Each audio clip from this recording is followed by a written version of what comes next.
प्रभु मैं तेरा तेरा तेरा, तू मेरा मेरा मेरा, मैं तेरा तेरा तेरा, तू मेरा मेरा। सेठ गिरधारी लाल की कंजूसी पूरे गांव में मशहूर थी। राधा, आज तुम आधा घंटा देरी से आई थी। तुम्हारे 10 घंटे की दिहाड़ी है 100 रुपए, पर तुम आधा घंटा लेट आई थी, इसलिए तुम्हारी दिहाड़ी हुई 95 रुपए। ठीक है। मैं हिसाब किताब में एकदम पक्का हूँ। कल से समय पर आ जाना, समझी? जी मालिक। सेठ गिरधारी लाल दूसरों के साथ ही नहीं बल्कि अपने खुद के परिवार के साथ भी कंजूस था। इस बार मैंने 2 बोरी चावल बोले हैं, आप किराने वाले को पैसे दे देना। अरे बाबा, 2 बोरी चावल? इतने सारे अनाज का हम क्या करेंगे?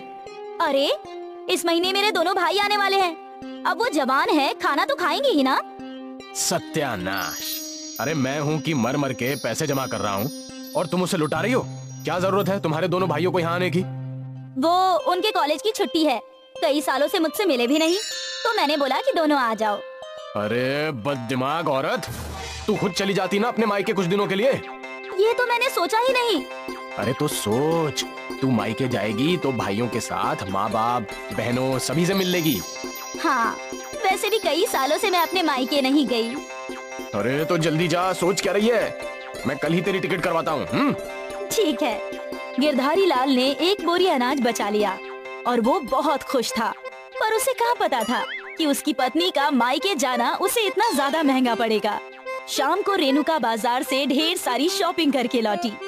अरे बाप रे, ये सब क्या है? शॉपिंग है और क्या। पर इतनी सारी? हाँ, अब जब मायके जाऊंगी तो खाली हाथ थोड़ी ना जाऊंगी। आपकी इज्जत का भी तो सवाल है, वरना मेरे मायके वाले कहेंगे कि रेणुका का पति तो कंजूस है, कुछ भी नहीं भेजा। आपको पता है, मैंने फिर भी आपके बहुत पैसे बचा लिए हैं। और वो कैसे? मैंने ये सब सेल में खरीदा है, 50% की छूट पे। हे भगवान, कोई तो इस बेवकूफ को समझा दो। तू चाहे सेल में खरीद या ना खरीद, फिर भी पैसे तो गए हैं ना। हाँ, वो तो है। गिरधारी लाल अपनी पत्नी को डांटता रहा, पर क्या फायदा, गिरधारी लाल के पैसे तो चले ही गए। खैर, अगले दिन गिरधारी लाल की पत्नी ट्रेन में बैठकर अपने मायके चली गई। अब कम से कम कुछ दिनों तक मेरे पैसे बचे रहेंगे। कुछ दिनों के लिए गिरधारी लाल बहुत खुश था। उसके घर में राशन भी बहुत कम ही आ रहा था। वो रोज रोज दाल चावल बनाकर खा रहा था। इसे कहते हैं ना पैसों की बचत। वरना रेणुका होती तो ये लाओ, ये सब्जी, वो पनीर, बाप रे बाप, कितने पैसे नष्ट हो जाते मेरे। लगभग 1 महीने बाद रेणुका लौट आई और अब गिरधारी लाल के चेहरे पर उदासी छा गई। ये सब सामान लेते हुए आना। हाँ, 5 किलो शक्कर, 4 किलो दाल, 2 किलो घी, 10 लीटर तेल, इतने सारे सामान की जरूरत कैसे नहीं है? अब 2 लोग होंगे तो इतना खाना तो खाएंगे ही ना। अरे तू औरत है या राक्षस है? इतना सारा सामान खाएगी? अब आप जो भी बोल लो, ये सारा सामान तो आपको लाना ही होगा। गिरधारी लाल रेणुका को समझाता रहा कि खर्चा कम कर दे, पर रेणुका कहाँ सुनती। वो अपने पति के कंजूसी से वाकिफ थी। फिर एक दिन रेणुका की तबीयत खराब हो गई, उसे हॉस्पिटल ले जाया गया।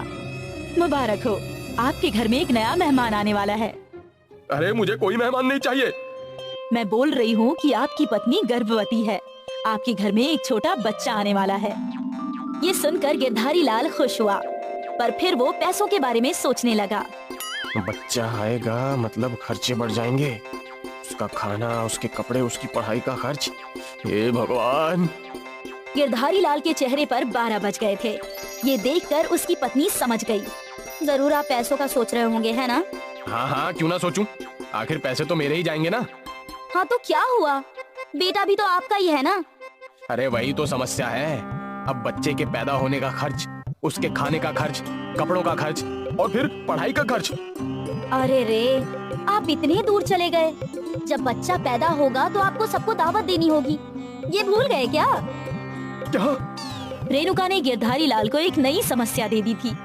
उस दिन से गिरधारी लाल सोचने लगा कि वो कैसे दावत के पैसे बचाएगा। अरे कम से कम 40-50 लोग तो आएंगे ही, सबको भरपेट खाना खिलाना, वो भी पकवान।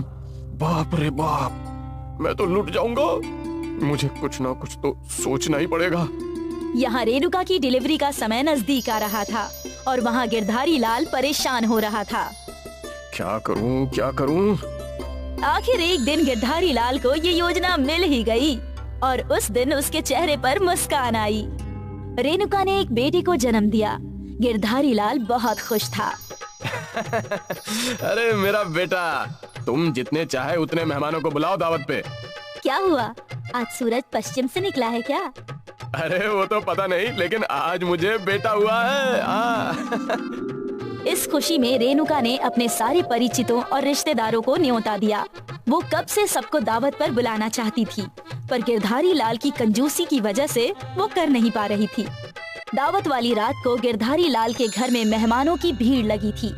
गिरधारी लाल ने अपने नौकर को आवाज लगाई, अरे शंभू, सभी मेहमानों के सामने पकवान रख दे। शंभू ने हर आदमी के सामने एक प्लेट रखी जिसमें बस 2 लड्डू थे। बस 2 लड्डू देखकर लोग हैरान रह गए। अरे ये क्या, बस 2 लड्डू? अरे आप कंजूस से और क्या अपेक्षा कर सकते हैं? अरे कम से कम यहाँ बुलाकर हमारा अनादर तो नहीं करना चाहिए था। लोग उठकर जाने ही वाले थे कि अरे अरे रुके रुके रुके, ये आपका अनादर करने के लिए नहीं, बल्कि ये एक खेल है। आपके सामने 2 लड्डू हैं। जब आप वो खा लेंगे तो 2 और लड्डू रख दिए जाएंगे, फिर 2 और ऐसे करते करते आप बेहिसाब लड्डू खा सकते हैं। और हर लड्डू खाने के लिए आपको 10 रुपए भी मिलेंगे। क्या कहा भैया, 10 रुपए? अरे वाह वाह वाह वाह वाह, ये लड्डू आपको बिना हाथ मोड़े और बिना मुंह को प्लेट में लगाए खाना होगा। अरे भला ऐसे भी कोई खा सकता है क्या? जरूर ये कंजूस हमें कुछ खिलाना ही नहीं चाहता।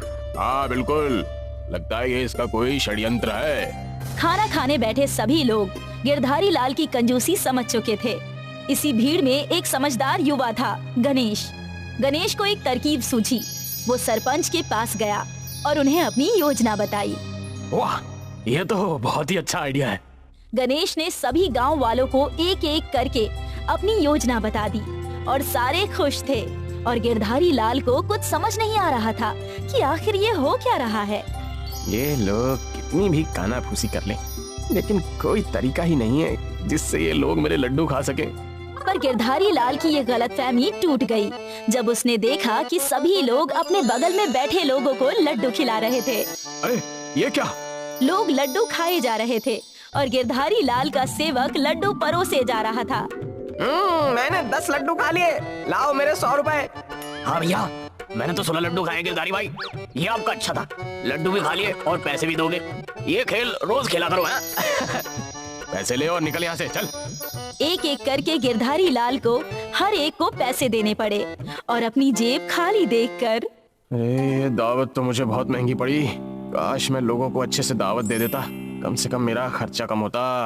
इसलिए आपको हमेशा बोलती हूँ कि इतनी कंजूसी भी मत किया कीजिए, पर आप मेरी सुने तब ना। अब गिरधारी लाल बस अपना सिर पकड़कर बैठा था।